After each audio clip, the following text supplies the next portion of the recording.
So I just picked up the x100V and I spent about a day or so going through setting the camera up to my liking and figuring a few of the things out on the camera. I've watched tons of videos online about this camera and they pretty much are all the same, just giving specs, a couple sample images, and not really talking about the functionality of the camera, how to set it up. And so I figured, why don't I do that video after I found a few things out on it. So let's jump into the menu system. I'll show you how to customize some buttons and show you how I have my camera set up. Hopefully this helps you out. All right, so if you want to customize your buttons, the fastest way to do that is to press the display back button and hold that down. That's going to bring up your custom button settings, and you'll be able to go through and customize each one. So on the little function button right here on the top, I have that set up to autofocus mode. So you want to see it just real quick, so I can quickly change my autofocus mode. All right, so on function button 2, I have that set up to the control ring settings, and I have that on film simulation, just to show you what that looks like real quick. So you can quickly just rotate that ring and scroll through your film simulations. All right, so let's jump on down here to the first function that I have set up on mine, the swipe up function. Currently my function 1, I don't know if this was the default or not, but it's set up to image size. Swipe left is set up to face detection. I find that one very important, switching between taking pictures of things and my kids. All right, so let's go back to swiping right. I have that set up to the ISO settings. Now with this, I found it very important to be able to use that ISO settings because I'm shooting in aperture priority. So on the swipe down, I've set that up for white balance.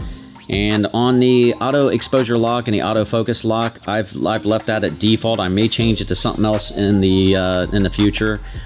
And then on the rear dial, I put that as my ND filter. I don't think I've changed anything on this. And then the quick menu, I left this quick menu because I want to be able to get in there and make changes quickly. There are a few more things to that I want to show you real quick. For example, if we swipe right, I've set that up for my ISO settings, and right now I do change them as I go. But basically what I'm looking for is something, if I'm in a lower light situation, I need that slower shutter speed. I can have access to that, but if I'm taking pictures of the kids in the house, it's still dark, but I need a faster shutter speed, I can just quickly go down to Auto 2, and so on and so forth. So I can set that up. If you go in here, you can look and you can set your default ISO sensitivity and then also the max sensitivity. So say I don't want that ISO to go above 6400, I can quickly go in here and change that so that while you're shooting in aperture priority, that ISO is not going to go above 6400.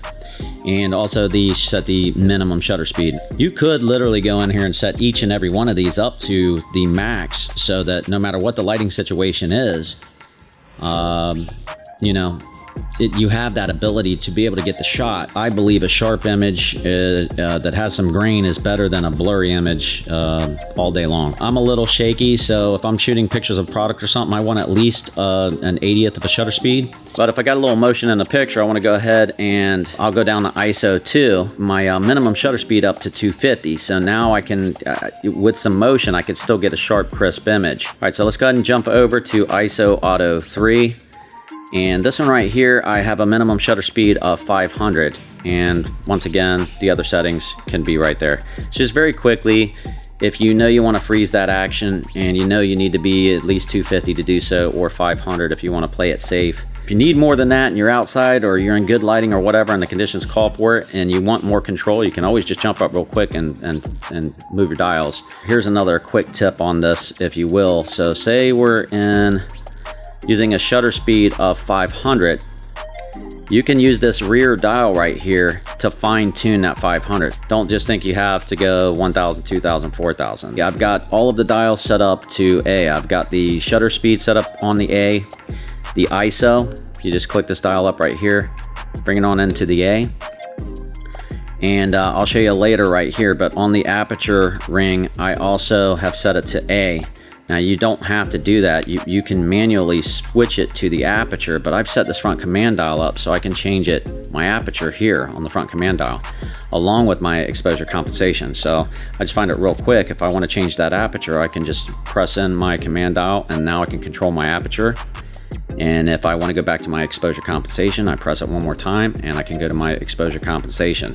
So instead of having to reach up and grab this dial here, that's it's a little awkward, at least for now, still getting used to the camera, a little awkward to do. One thing you do want to have is you want to have your exposure compensation dial on the C for the command option right here in the front. Just makes it super easy. You don't have to set up and click. Now, if you want that manual control, you can do that real fast just by switching the dial. But this is just a real quick way to shoot. That's why I bought this camera. I just wanted the ease. I want to concentrate more on composition than thinking about the settings, especially if you're outside and you're moving around and the clouds blocking the sun, then this comes out, or you're in the shade and if the lighting conditions are constantly changing.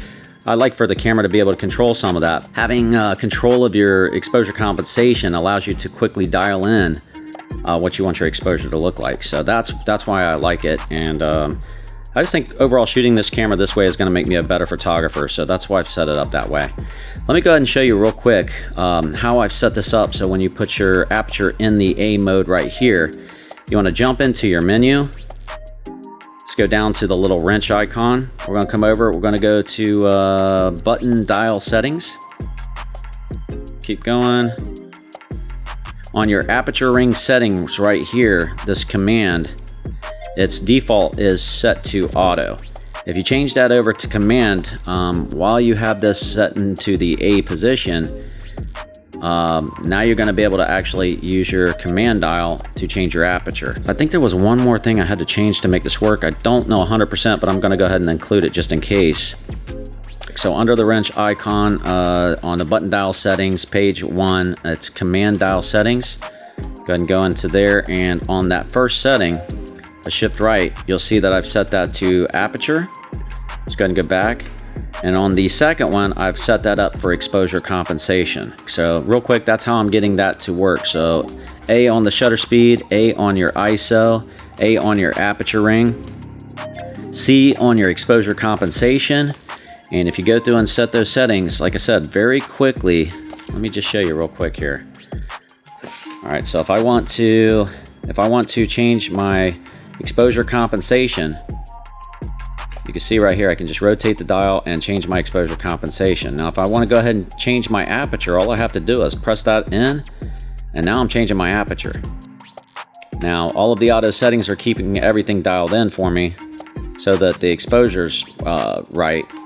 But if you want to make it darker or lighter, real quick, just press it in, and now you're back to your exposure compensation. That's why I like that. It just gives you a lot more control and flexibility, or more so it gives you speed, so that instead of, like I said, reaching up here and trying to maneuver this to the position you want, just quick click, change your aperture, quick push in, you're going to change your exposure compensation and get the shot that you want. If you're still here, thanks so much for watching all the way through.